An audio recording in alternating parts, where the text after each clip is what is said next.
অর্থাৎ জুলুমের দ্বারা অতীত নষ্ট হয়, ভবিষ্যৎ নষ্ট হয়। জুলুম দ্বারা বান্দা আল্লাহ তাআলা রব্বুল আলামিনের কাছে শাস্তির উপযুক্ত হয়, আর বান্দার কাছে হয় ঘৃণার পাত্র এবং মাজলুমের কাছে হয় বদদোয়ার পাত্র। জুলুম দ্বারা বান্দার কাছে হয় ঘৃণার পাত্র, মাজলুমের কাছে হয় বদদোয়ার পাত্র, আর আল্লাহ তাআলা রব্বুল আলামিনের কাছে হয় শাস্তির পাত্র। জুলুম এটা বান্দার জন্য ভবিষ্যতে আযাব নিয়ে আসে। বান্দাকে যে জালেম, সে ভবিষ্যতে পুরস্কারের পরিবর্তে তাকে আযাবের দিকে ঠেলে নিয়ে যায়। জুলুম যে করা হয়, এই জুলুম যে বান্দা শুধু অন্যের প্রতি করে তা নয়, বরং জুলুম বান্দা নিজের উপরেও করে।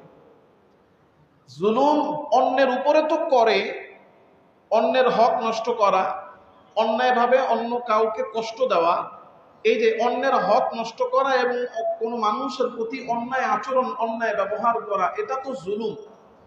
এই জুলুম তো অন্যের প্রতি, বান্দা অন্যের প্রতি যেমন জুলুম করে, নিজের প্রতিও বান্দা জুলুম করে। নিজের প্রতি বান্দা জুলুম করে কিভাবে? আল্লাহ তাআলা রব্বুল আলামিনের দেওয়া একটা সীমা প্রত্যেকটা মানুষের জন্য আছে।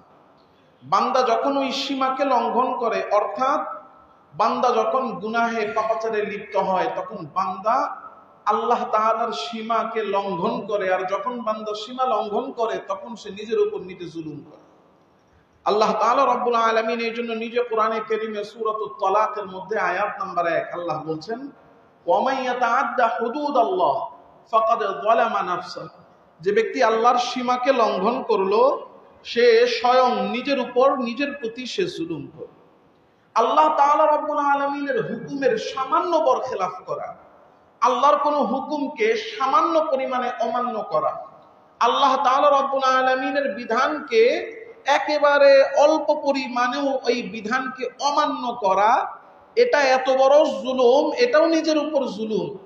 আর এটা আমি আপনি বুঝি না, কিন্তু আল্লাহর হুকুমকে সামান্য অমান্য করা যে জুলুম, এটা আমি আপনি না বুঝলেও আমাদের পিতা আদম আলাইহিস সালাম ঠিকই এটা তিনি বুঝতে পেরেছেন। হযরত আদম আলাইহিস সালাতু ওয়াস সালাম, আল্লাহ তাআলা রব্বুল আলামিন আদেশ করেছেন যে লা তাকরাবা হাদিহিস শাজারা, এই গাছের নিকটে যেও না। ইবলিস মা হাওয়া আলাইহিস সালাতু ওয়াস সালামকে নানাভাবে ওয়াসওয়াসা দিয়ে ফুসলিয়ে তাদেরকে এই গাছের কাছে নিয়ে গেছে। সামান্য মাত্র অপরাধ, আল্লাহ শাস্তিও দিয়ে দিয়েছেন। অপরাধের শাস্তি হয়েছে না? অপরাধ হয়েছে, সাথে সাথে শাস্তি আল্লাহ জান্নাত থেকে দুনিয়াতে পাঠিয়ে দিয়েছেন। যখন কোনো অপরাধের শাস্তি হয়, ওই অপরাধ আর বাকি থাকে? ওই অপরাধ তো বাতিল হয়ে যায়, ওই অপরাধ নাই হয়ে যায়, কারণ এটা শাস্তি হয়ে গেছে। কিন্তু এই যে আল্লাহ তাআলা রব্বুল আলামিনের হুকুম, সামান্য একেবারে সামান্য হুকুমও আল্লাহর অমান্য হলো বা মানতে পারলাম না, এটার জন্য হযরত আদম আলাইহিস সালাতু ওয়াস সালাম এমন অনুভূতি তার মধ্যে তৈরি হয়েছে, তিনি আল্লাহকে ডাক দিয়ে বলতে লাগলেন, আল্লাহ, আমি তো আমার উপর জুলুম করেছি। রব্বানা যালামনা আনফুসানা, আল্লাহ তাআলা রব্বুল আলামিনের হুকুম যদি সামান্য অমান্য করা হয়, একেবারে বিন্দু পরিমাণ, খুব সামান্য, অতি ছোট কোন হুকুমও যদি বান্দা অমান্য করে, তাইলে নিজের উপর জুলুম। হযরত আদম বুঝতে পেরে আল্লাহকে ডাক দিয়ে বলেন, ও আমাদের রব, যালামনা আনফুসানা, আমরা আমাদের নিজেদের উপরে জুলুম করেছি। ওয়া ইল্লাম তাগফির লানা, সুতরাং আপনি আমাদেরকে ক্ষমা করেন। আপনি যদি আমাদেরকে ক্ষমা না করেন, ওয়া তারহামনা, যদি দয়া আপনি আমাদেরকে না করেন, লানাকুনান্না মিনাল খাসিরিন, আপনি ক্ষমা না করলে নিজেদের উপর জুলুম করার কারণে আমরা ক্ষতিগ্রস্ত হয়ে যাব। এই জন্য গুনাহ করা, আল্লাহর নাফরমানি করার দ্বারা জুলুম হয় কার উপরে? নিজের উপরে। বলেন, কার উপরে? নিজের উপরে। তাইলে জুলুম কি শুধু অন্যের উপরে হয় না নিজের উপরেও হয়? নিজের উপরে যেমন জুলুম হয়, ঠিক তেমন ভাবে আমরা অন্যের উপরেও জুলুম করি। অন্যের উপরে যে জুলুম আমরা করি, বান্দার হক নষ্ট করা এবং বান্দার সাথে অন্যায় আচরণ করা, মুআমালা মুআশারা লেনদেন এবং আচার আচরণের ক্ষেত্রে কারোর সাথে যদি অন্যায় ব্যবহার অন্যায় লেনদেন করি, তো যার সাথে লেনদেন এবং আচার ব্যবহারে অন্যায় করছি তার প্রতি কি করছি? জুলুম করছি। ব্যবহারে জুলুম, লেনদেনে জুলুম। ব্যবহারের মধ্যে হলো হাত পা সংক্রান্ত যত ব্যাপার আছে, এই হাত পা কিভাবে চালাতে হবে, অন্য মানুষের সাথে এই হাত পা মুখ এগুলোর ব্যবহার কেমন হবে, এই বিধান আল্লাহর পক্ষ থেকে আছে না নাই? হাত দিয়ে কি করা যাবে কি করা যাবে না, মুখ দিয়ে কি বলা যাবে কি বলা যাবে না, এই বিধান আল্লাহর আছে না নাই? আছে। তাহলে অন্যায় জুলুম দুই ভাবে হয়, একটা হলো মুআমালা আর একটা হলো মুআশারা, একটা হলো আচার ব্যবহার আর একটা হলো লেনদেন। অন্যের সম্পদ দখল করা, অন্যের সম্পদ হক আদায় না করা, এগুলো হলো লেনদেনের মধ্যে। আর মৌখিক কোনো কথা দিয়ে গায়ে হাত দিয়ে মানুষকে মারধর করা, মানুষের উপরে শারীরিক নির্যাতন করা, এগুলো হলো ব্যবহারের মধ্যে। তো আমরা যে অন্যের উপর জুলুম করি, বান্দার হক নষ্ট করি, বান্দার সাথে অন্যায় আচরণ করি, তো মনে হচ্ছে যে আমরা বান্দার উপর জুলুম করছি, অন্যের উপর জুলুম করছি, কিন্তু অন্য কোনো মানুষের উপর জুলুম করা এটাও মূলত নিজের উপরেই জুলুম করা।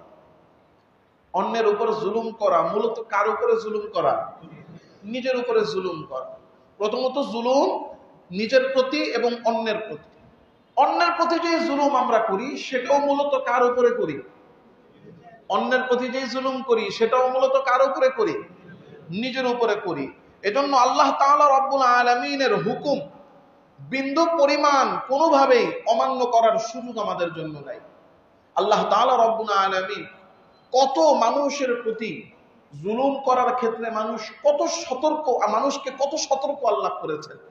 আল্লাহ তাআলা রব্বুল আলামিন কোরআনে কারীমের মধ্যে সূরাতুল বাকারা 231 নম্বর আয়াত আল্লাহ বলছেন, লা তুমসিকুহুন্না যিরারাল লিতা'তাদু, যে তুমি কোন স্ত্রীকে, তোমাদের স্ত্রীদেরকে কষ্ট দেওয়ার জন্য তাদেরকে তোমরা আটকে রেখো না। স্ত্রীদেরকে কষ্ট দেওয়ার জন্য কি করো না? আটকে রেখো না।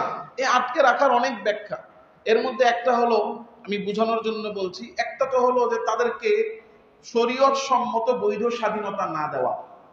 শরীয়ত সম্মত বৈধ স্বাধীনতা কি না দেওয়া, উদ্দেশ্য কি জন্য? তারে কষ্ট দিব, তারে কি করব? কষ্ট দিব, এটা এক। আরেকটা হলো যে অনেকেই আছে, আমি তার সাথে সংসার করতে চাচ্ছি না, তার কাছে যাচ্ছি না, তাকে হক আদায় করছি না, কিন্তু তারে ছাড়তেছিও না, আছে না? আল্লাহ তাআলা রব্বুল আলামিন এই ব্যাপারেও সচেতন করেছেন যে লা তুমসিকুহুন্না যিরারাল লিতা'তাদু, যে তোমরা তোমাদের স্ত্রীদেরকে কষ্ট দেওয়ার জন্য আটকে রেখো না।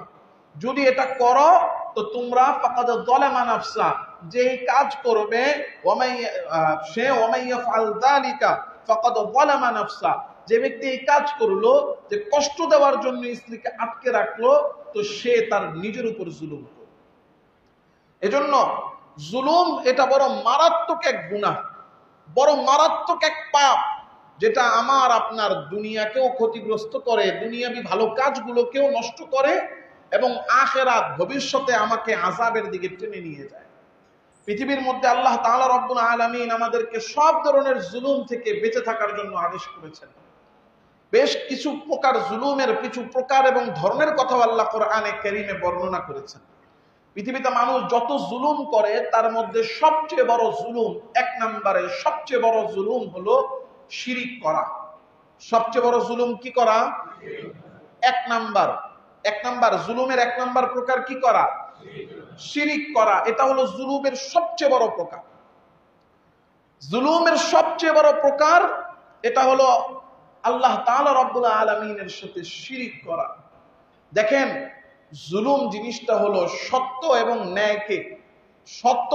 ন্যায় এই দুইটা জিনিস থেকে মুখ ফিরিয়ে মিথ্যা এবং অন্যায়কে গ্রহণ করে নেওয়া। সত্য এবং ন্যায় থেকে সরে যেয়ে মিথ্যা এবং অন্যায়কে গ্রহণ করে নেওয়া, এটাই হলো জুলুম। এই পৃথিবীতে আমাকে আপনাকে সৃষ্টি করে পাঠিয়েছেন কে?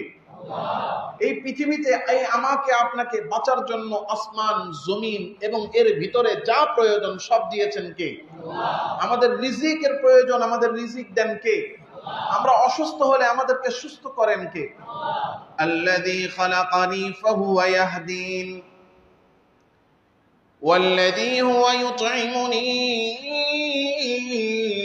ওয়া ইয়াসকিন ওয়া ইযা মারিদতু ফাহুয়া ইয়াশফিন।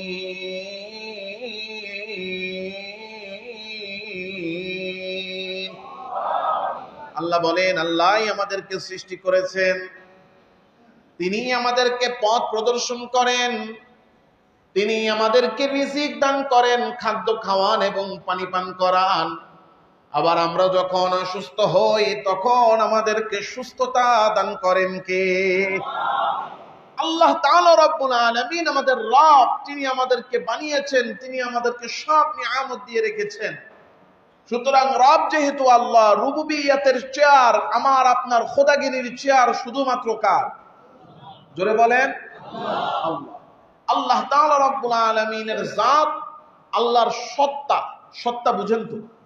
অস্তিত্ব। আল্লাহ তাআলা রব্বুল আলামিনের অস্তিত্ব, আল্লাহ তাআলার জাত, ব্যক্তিত্ব, আল্লাহর জাত এবং আল্লাহর সিফাত। জাত আর সিফাত এই দুইটা জিনিসের মধ্যে পার্থক্য আছে। জাত বোঝানোর জন্য আমি উদাহরণের জন্য বলছি, এই যে ব্যক্তি ইব্রাহিম, এই যে আমার 3.5 হাতের বডি, এটা আমার কি? জাত। এটা আমার সত্তা, এটা আমার জাত, সত্তা। আর এই যে আমি এখানে বসছি, যে চেয়ারটা, খতিবের চেয়ার, এটা আমার কি? সিফাত। এটা কি? সিফাত। পরিচয় একটা হলো 3.5 হাত বডিওয়ালা, এটা হলো আমার সত্তা, আমার অস্তিত্ব। আরেকটা হলো আমার সিফাত। আল্লাহ তাআলা রব্বুল আলামিনের জাত, আল্লাহর সত্তা আছে না? আল্লাহর জাত এবং আল্লাহর সিফাত, আল্লাহর গুণ, এইগুলো শুধুমাত্রই আল্লাহর জন্য, এগুলোকে কাউকে অংশীদার করা যাবে না। অথচ আমি আর আপনি বা আমাদের সমাজে, আমাদের এই পৃথিবীতে বহু মানুষ এক একজন এক এক জিনিসকে আল্লাহ তাআলার স্থানে বসিয়ে রেখেছে। কেউ মূর্তি বানিয়ে সেই মূর্তিকে খোদা মেনে রব ইবাদত করছে, কেউ সূর্যের দিকে তাকিয়ে সূর্যের পূজা করছে, কেউ নেতাকে নিজের খোদা বানায় আর নেতার পিছনে দৌড়াইতেছে। কথা বলেন না? দেখেন, আল্লাহ তাআলা রব্বুল আলামিনের জাত এবং সিফাতের উপর ঈমান আনা এবং শিরিক থেকে বেঁচে থাকা কত গুরুত্বপূর্ণ আমল, এবং এটা কত ভয়ঙ্কর গুনাহ। আমরা কিভাবে এই গুনাহের মধ্যে নিমজ্জিত আমরা সেটা বুঝিও না। আল্লাহ তাআলা রব্বুল আলামিন কোরআনে কারীমে প্রশ্ন করেন, আলাইসাল্লাহু বিআহকামিল হাকিমিন, তোমরা বলো তো তোমাদের বিধানদাতা কি আল্লাহ নয়? বলেন, বিধানদাতা কে? আলাইসাল্লাহ, আল্লাহ কি নয়? বিআহকামিল হাকিমিন, হুকুমদাতাদের মধ্যে সবচেয়ে বড় হুকুমদাতা, তোমাদের হুকুমদাতা কি আল্লাহ নয়? আফা হুকমাল জাহিলিয়াতি ইয়াবগুন, যদি আল্লাহই হয়ে থাকে তাহলে তোমরা কাকে বিধানদাতা মানো? কাকে বিধানদাতা আমরা মানি? বলেন বলেন, বিধানদাতা কাকে মানি? এই বিধানদাতা যে আল্লাহকে মানি মুখে বললাম, এখন যদি শুধু বলি যে তাইলে তো এই গণতান্ত্রিক সংসদ এটা সম্পূর্ণ শিরিক, কথা কয় না? আপনারা ঠিক কইলেও আমার এই কথাটা ঠিক, ঠিক না কইলেও আমার এই কথাটা কি ঠিক। কারণ এই যে ভোট দিয়ে আমরা এমপি বানায় পাঠাই সংসদে, কিসের জন্য? কথা কয় না? আইন প্রণয়নের জন্য। ওনারা একটা আইন বানাবে, সবাই মিলে সংসদে একটা বিল করবে, একটা আইন করবে, আইন পাস করবে, ওইটাই আমাদের জন্য কি শিরোধার্য, চিরধার্য, ওইটাই আমাদের জন্য মান্য। অথচ আমাদের বিধানদাতা, আমাদের আইনদাতা, আমাদের জীবন কেমনে পরিচালিত হবে এই আইন দেওয়ার ক্ষমতা কি কোনো মানুষের না আল্লাহ? এই যে আমরা নিজেদেরকে ইমানদার দাবি করি, আমরা মনে করি যে আমরা শিরকে লিপ্ত না, কিন্তু আমরা ইচ্ছায় অনিচ্ছায় শিরকের মধ্যে লিপ্ত হয়ে আছি। এগুলো অনেক আলোচনার বিষয়। এই আলোচনাগুলো করলে কারো পছন্দ হবে, কারো পছন্দ হবে না, কেউ বুঝবে, কেউ বুঝবে না। কিন্তু আল্লাহ তাআলা রাব্বুল আলামিন আমাদের সবাইকে ঈমান বোঝার তৌফিক দান করেন। এই জন্য লোকমান হাকিম, হযরত লোকমান আলাইহিস সালাম তার ছেলেকে বলেছিলেন, ইয়া বুনাইয়া লা তুশরিক বিল্লাহ, ও আমার বাবা, ও আমার সন্তান, বৎস, তুমি আল্লাহর সাথে শিরিক করো না। আল্লাহর সাথে কি করো না? শিরিক করো না। আমাদেরকে পশ্চিমারা ইংরেজি আইন, ইংরেজদের আইন ব্যবস্থা আমাদেরকে এমন একটা কালচারের মধ্যে ঢুকিয়ে ডুবিয়ে রেখে গেছে, যে আমাদের ইসলামটাকে তারা শুধু মসজিদের ভিতরে ঢুকিয়ে দিচ্ছে। কথা বলেন। এই জন্য দেখবেন আপনি নামাজের কথা বলেন, রোজার কথা বলেন, হজের কথা বলেন, জাকাতের কথা বলেন, কারো কোনো বাধা নাই। আপনি শুধু বলবেন যে সমাজে ইসলামী আইন চাই, রাষ্ট্রের মধ্যে ইসলামী বিধিবিধান চাই, তাইলেই দেখবেন যে সবাই আপনার দিকে চোখ বড় করে তাকাবে। বহু নামাজি আছেন, নামাজ পড়তেছেন, কিন্তু তার সামনেই আপনি বলবেন যে ইসলামী রাষ্ট্র চাই, দেখবেন এই ইসলামী রাষ্ট্র চাই, আপনি এতটুকু বলবেন, এইটার বিরুদ্ধে যে তার কত যুক্তি, কত তর্ক, অভাব নাই। মাথার যত জ্ঞান গিলু বুদ্ধি আছে সব শুধুমাত্র এটাকে অপ্রয়োজনীয় প্রমাণ করার জন্য ব্যয় করে দিবে, যে ইসলামী রাষ্ট্র দরকার নাই, অথবা ইসলামী রাষ্ট্র কার্যকর হবে না, ইসলামী রাষ্ট্র দ্বারা কি হবে না, এই দেশ পরিচালিত হবে না। দেখেন না কয়দিন আগে যে এক বোকা এক সাংবাদিক, সে তার লাইভের মধ্যে আলেমদেরকে ডেকে নিয়ে বলতেছে যে ইসলামের মধ্যে অর্থনীতি নেই। কথা বলেন, ইসলামে নাকি কি নাই, অর্থনীতি নাই। ভাই ইসলামে অর্থনীতি আছে না না আছে সেটা বোঝার জন্য যে জ্ঞানের দরকার, সেই জ্ঞানই তোমার নাই। কারণ সে বলতেছে আলেমদেরকে যদি এখন দেশ চালাতে দেওয়া হয় তারা দেশ চালাতে পারবে না, তাদের সেই সক্ষমতা নাই। কোরআনের মধ্যে অর্থনীতি নাই, এই যে এই কথাটা যারা বলছেন এটা তাদের মূর্খতা ছাড়া কিছু নয়। কারণ কোরআনে অর্থনীতি নাই, কোরআনে এটা নাই ওটা নাই, ইসলামে এটা নাই ওটা নাই, যে বলবে তার ঈমানই নাই। তাইলে সে এটা অবিশ্বাস করে ইন্নাদ-দীনা ইনদাল্লাহিল ইসলাম, আল ইয়াউমা আকমালতু লাকুম দীনাকুম, যে তোমাদের জন্য ইসলামকে মনোনীত করেছি এবং পরিপূর্ণ করেছি। যেই ধর্ম, যেই বিধান, যেই ইসলাম যদি পরিপূর্ণ হয় তো সেটার মধ্যে অর্থনীতি না থাকে কেমনে? যদি অর্থনীতি না থেকে থাকে তাহলে হয়তোবা অবস্থা দুইটা, একটা আমি আর আপনি ইসলামে কোরআনে অর্থনীতি খুঁজে পাই নাই, আর নাইলে আল্লাহ মিথ্যা বলছে, নাউজুবিল্লাহ। আল্লাহ বলছেন ইসলাম পূর্ণাঙ্গ না অপূর্ণাঙ্গ? কোথায় আছে পরের কথা, আমি এতটুকু বলি, ইমানদারদের জন্য প্রশ্ন। আল্লাহ বলেছেন ইসলামকে পরিপূর্ণ করেছি, তো পরিপূর্ণ জীবন বিধান যেখানে আছে সেখানে অর্থনীতি থাকবে নাকি থাকবে না? কারণ অর্থনীতি প্রতিটা মানুষের জীবনে, সমাজে, রাষ্ট্রে দরকার আছে না নাই? এটা এমন আবশ্যকীয় এক বিষয়, এটা যদি ইসলামে না থাকে তাহলে আল্লাহ যে বলছেন ইসলাম পূর্ণাঙ্গ, তাহলে আল্লাহর কথা ভুল? নাউজুবিল্লাহ বলেন। তাহলে আল্লাহর কথা যদি ভুল না হয় তাহলে আমি আর তুমি বুঝি নাই, অথবা ইসলামের অর্থনীতিটা যেখানে সেই পর্যন্ত পৌঁছাতে পারি নাই। তাহলে ইসলামের অর্থনীতি পর্যন্ত যদি আমি পৌঁছাতে না পারি তাহলে এটাকে আমার ব্যর্থতা না ইসলামের ব্যর্থতা? আমার ব্যর্থতা। বরং পৃথিবীতে যত অর্থনীতি আছে সবচেয়ে সুন্দর অর্থনীতি আল্লাহ ইসলামের মধ্যে রেখে দিয়েছে। আমাদের সমাজ ব্যবস্থা, রাষ্ট্র ব্যবস্থা এমন ভাবে তৈরি হয়েছে, ইংরেজদের দ্বারা এমন ভাবে গঠিত হয়েছে যে আমরা আসলে ওই চেয়ার পর্যন্ত যেতে পারছি না, এটা আমাদের দুর্বলতা। কিন্তু আমরা যদি ওই চেয়ার পর্যন্ত যেতে পারতাম এবং যদি আমরা ইসলামী অর্থনীতি যদি বাস্তবায়ন করতে পারতাম তাহলে হাজার হাজার কোটি টাকা দেশ থেকে চুরি করে নিয়ে যাবে, ওই চোর আর জীবনে চুরি করতে পারতো না, এই সুযোগটা পেত না। তোমরা যেটাকে অর্থনীতি মনে করো, ওই অর্থনীতির ফাঁক ফোকর আর চিপা চাপা দিয়ে এই হাজার কোটি টাকা পার হয়ে যায়। ইসলামী অর্থনীতি যদি বাস্তবায়িত হয়, একটা সমাজে, একটা রাষ্ট্রে যদি কায়েম হয়, তাইলে হাজার কোটি টাকা তো দূরের কথা, একটা টাকাও এদিক সেদিক করার সাহস কেউ করবে না, সুযোগও কেউ পাবে না। এই যে টাকার প্রচলন, টাকার যে প্রচলন সিস্টেম, এই পুরো সিস্টেমটাই তো ধোঁকাবাজি আর ফাঁকিবাজি। কথা বলে না?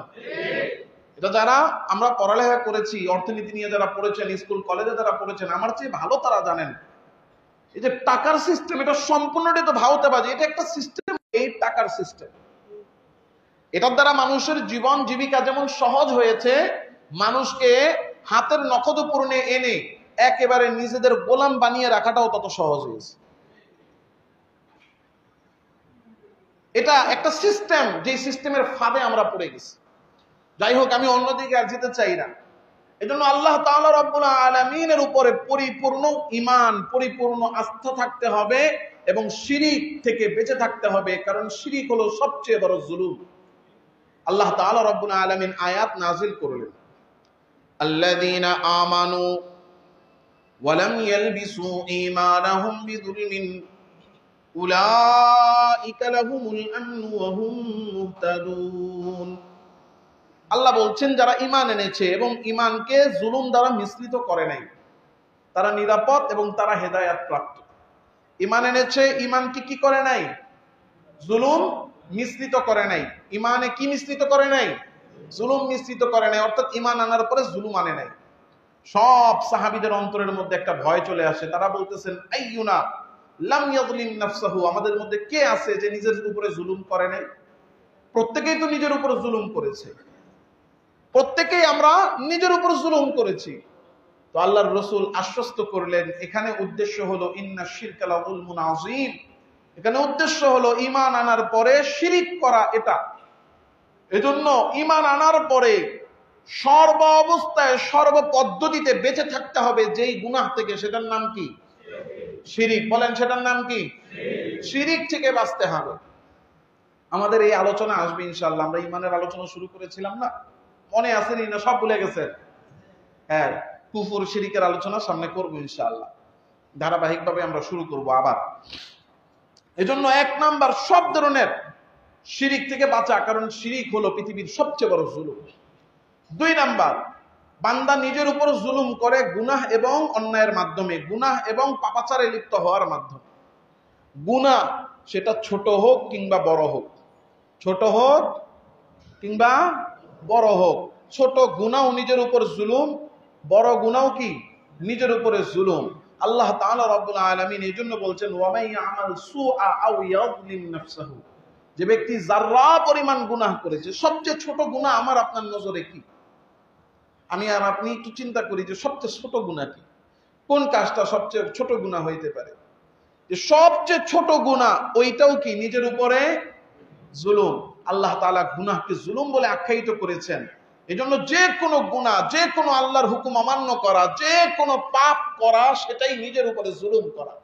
তবে হ্যাঁ, বান্দা যদি কোনো গুনাহ করে, যদি কোনো পাপ করে, তো আল্লাহ তাআলা রব্বুল আলামিন এটাকে নিজের উপর যেমন জুলুম বলে আখ্যায়িত করেছেন, বান্দা তওবা করলে সেই গুনাহ মাফের রাস্তাও রেখেছেন। সুবহানাল্লাহ।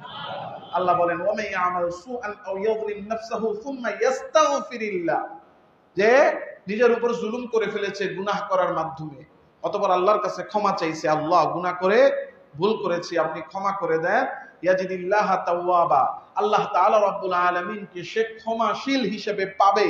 বান্দা ক্ষমা চাইবে তো আল্লাহ ক্ষমা করে দিবেন। এজন্য গুনাহ করা এটা হলো নিজের উপর জুলুম করা। তাহলে 1 নাম্বার জুলুম কি? শিরিক। 1 নাম্বার জুলুম কি? শিরিক। 1 নাম্বার জুলুম।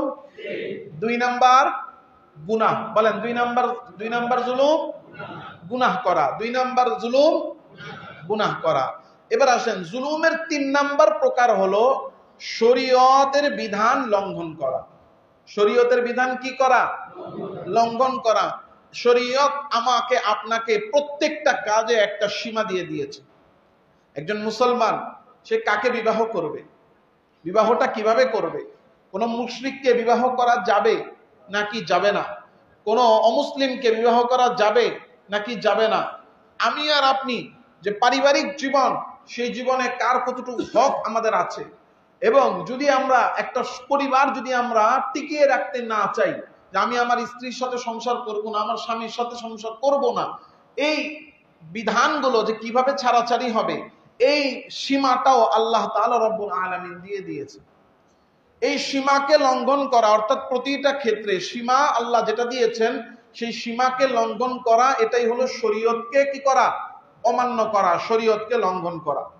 শরীয়তের বিধান লঙ্ঘন করা এটা নিজের উপরে বড় জুলুম করা। কারণ আল্লাহ তাআলা বলছেন তিলকা হুদুদুল্লাহি ফালা তা'তাদুহা, এই যে শরীয়তের বিধিবিধান এটা সীমা রেখা কার? বলেন কার? আপনারা ঘুমাচ্ছেন নাকি? কে কে ঘুমাইতেছেন হাত তুলেন তো। আপনি ঘুমাইতেছেন? ঘুমাইলে তো কাজ হবে না। একটু বৃষ্টি, ঠান্ডা ঠান্ডা, এর মধ্যে আবার এসি চলতেছে, এই ঠান্ডার মধ্যে আবার শয়তান তো আছে না নাই? জোরে বলেন আছে না নাই? এই শয়তান মেহনত করতেছে, এই জন্য ঘুম কুবাইসা বসে। হাতটা তুলেন, সবাই হাত তুলেন। লিল্লাহি তাকবীর। মাশাআল্লাহ, এবার নামেন। ঘুম গেছেনি না আবার তুলেন? আল্লাহু আকবার। লারা দেন। মাশাআল্লাহ, এবার নামান। এবার গেছে ঘুম।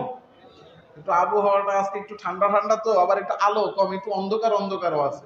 মানে সব দিক মিলায়া, রহমত, শয়তানের মেহনত আর আবহাওয়া সব মিলায়া মানে ঘুমটা ভালো মতো ধরছে। কেমন জানি নরম নরম মরা মরা ঘুমন্ত ঘুমন্ত লাগতেছে। আল্লাহু আকবার।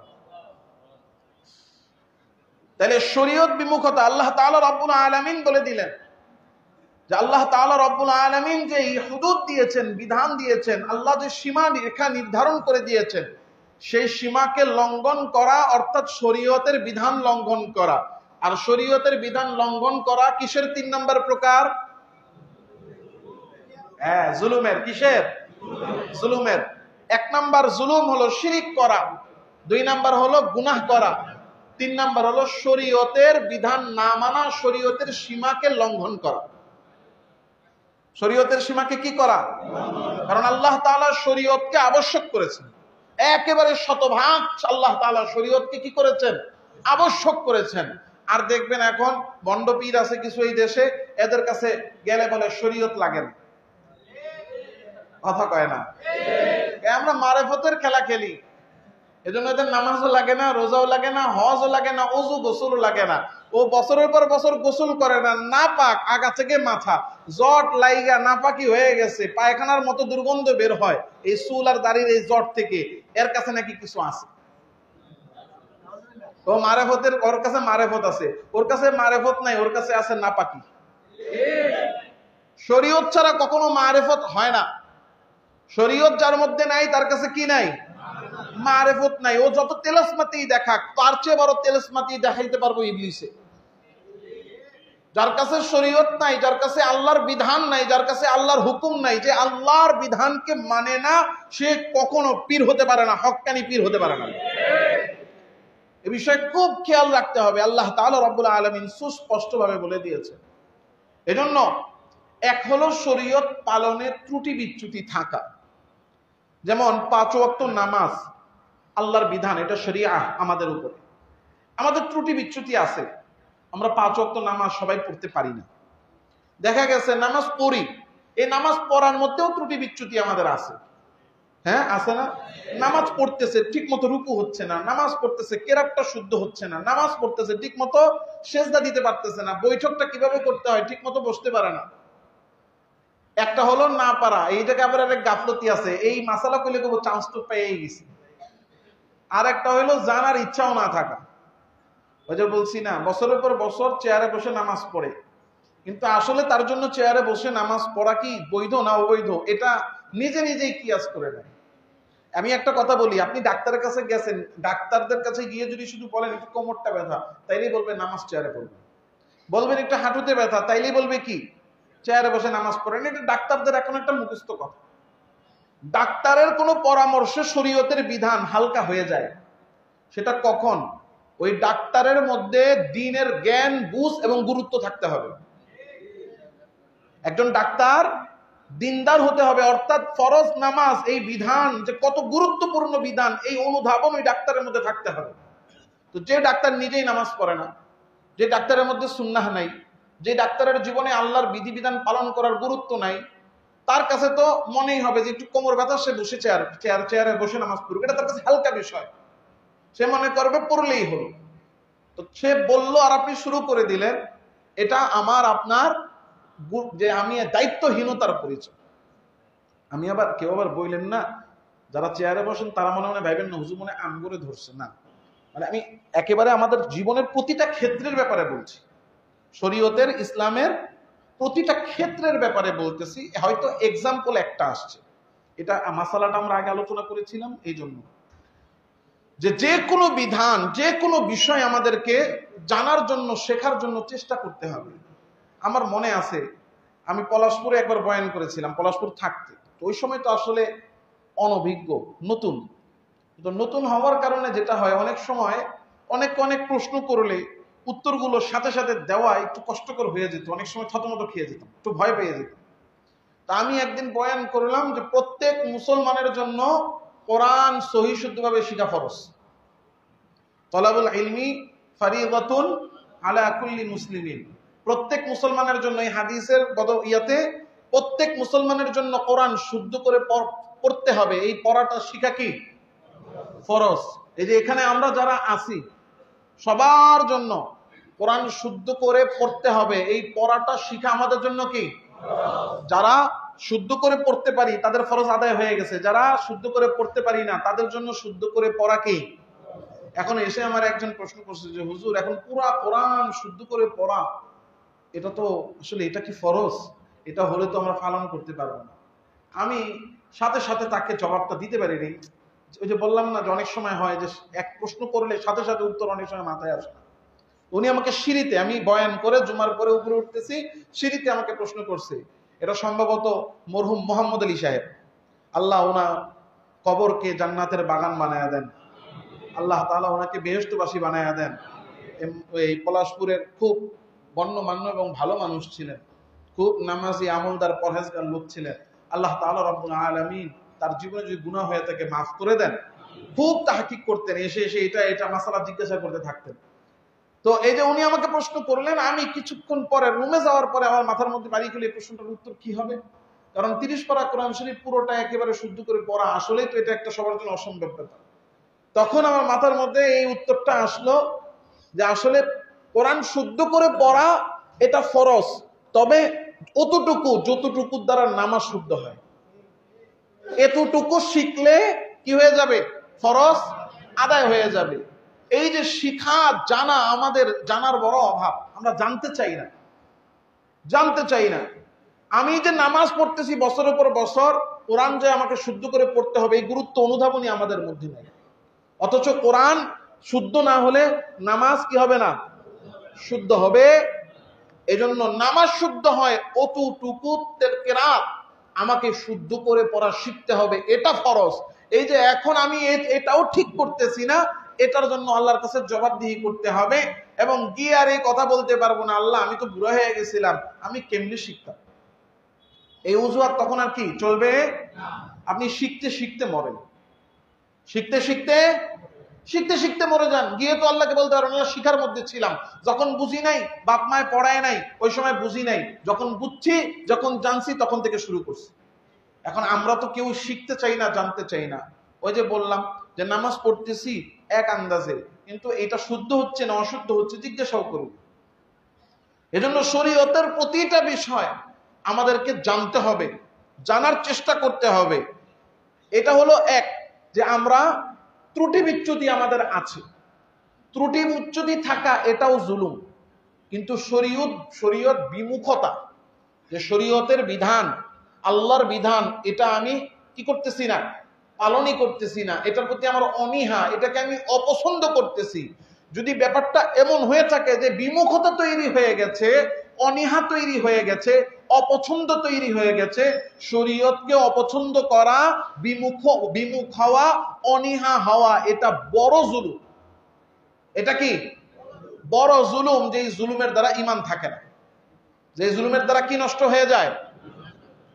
আমি কি আপনাদেরকে বুঝাতে পারতেছি নাকি আমি শুধু বলেই যাচ্ছি, আপনারা বুঝতেছেন না? বুঝতেছেন নি অমন ভাই? আলহামদুলিল্লাহ।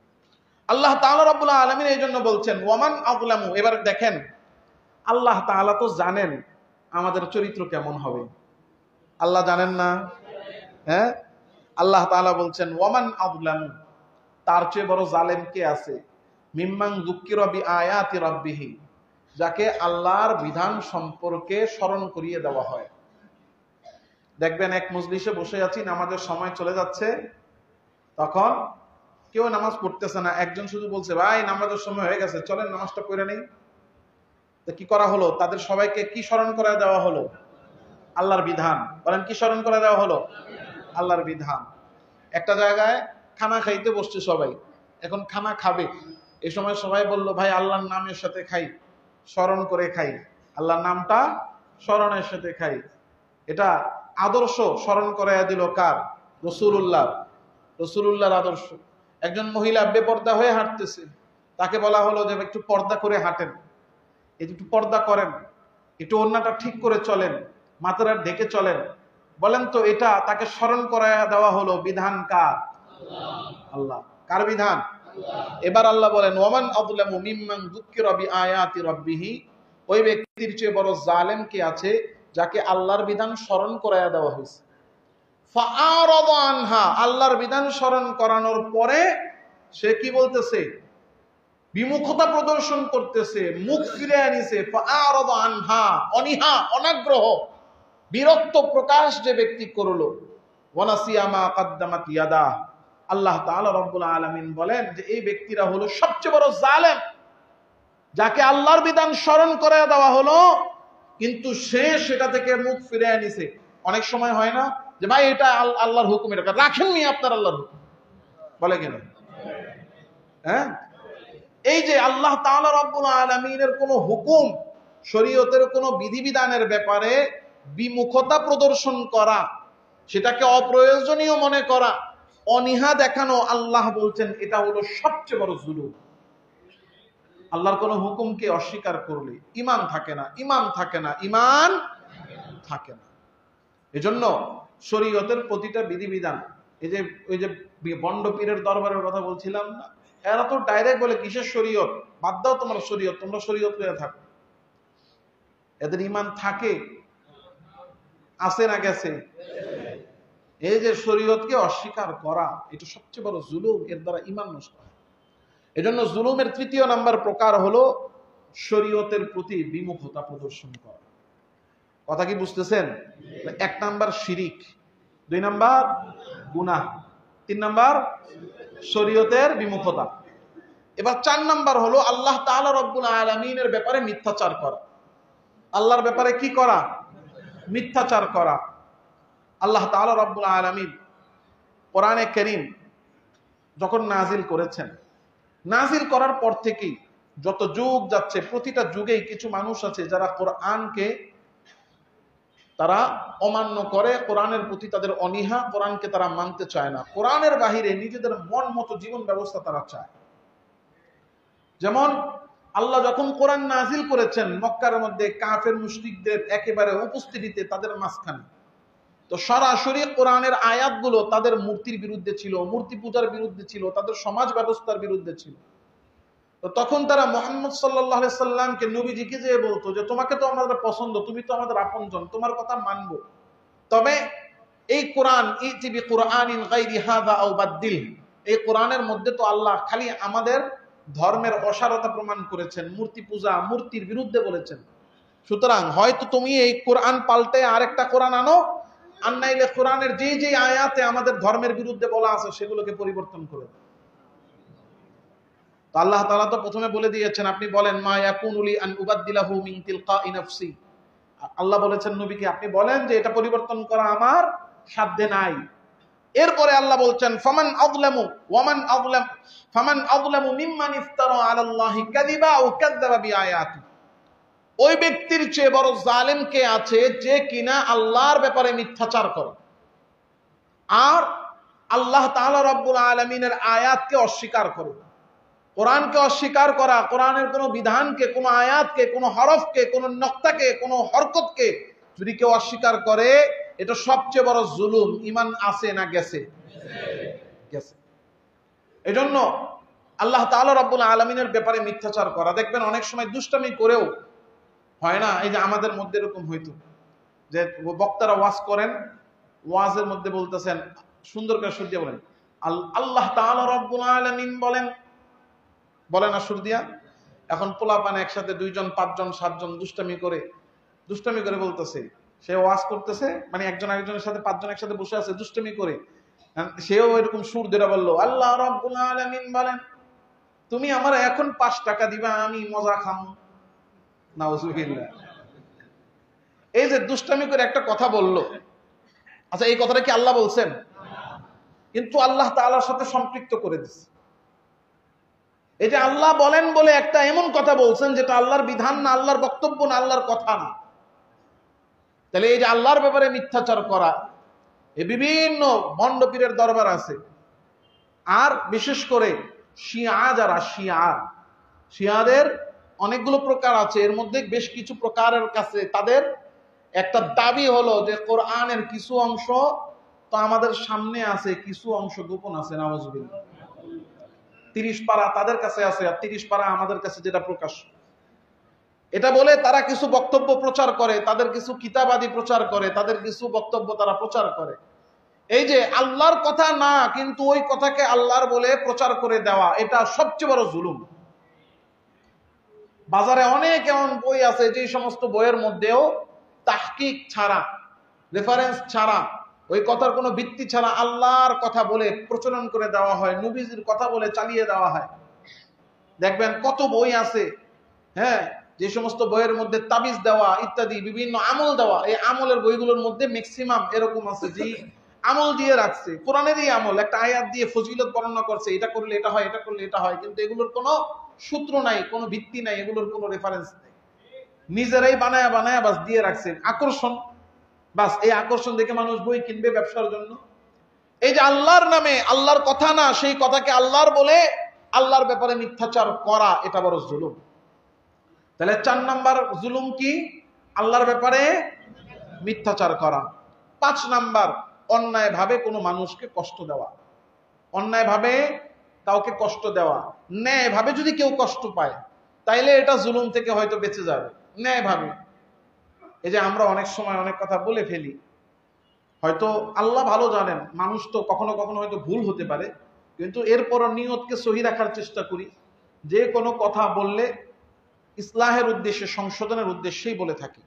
যেমন এই যে বলতে যে অনেক সময় আমরা উদাহরণ দিই সমাজের বিভিন্ন ঘটনার কথা, মসজিদের বিভিন্ন ঘটনার কথা। তো এগুলোর পিছনে কোনো ব্যক্তিকে, কোনো রাজনৈতিক দল, কাউকে আসলে কখনো হেয় প্রতিপন্ন করা, কষ্ট দেওয়া কখনোই উদ্দেশ্য থাকে না, কিন্তু উদাহরণ দিতে যে অনেক সময় অনেক কিছু চলে আসে। এই যে অথবা আবার ন্যায় কথাই, একটা ন্যায় কথা আমি বলছি, সেই কথাটা একজন কষ্ট পাচ্ছে, দুইজন ঝগড়া, একই জিনিস দাবি করতেছে, এখন দুজনের কথা শুনে আমি বললাম যে না, এই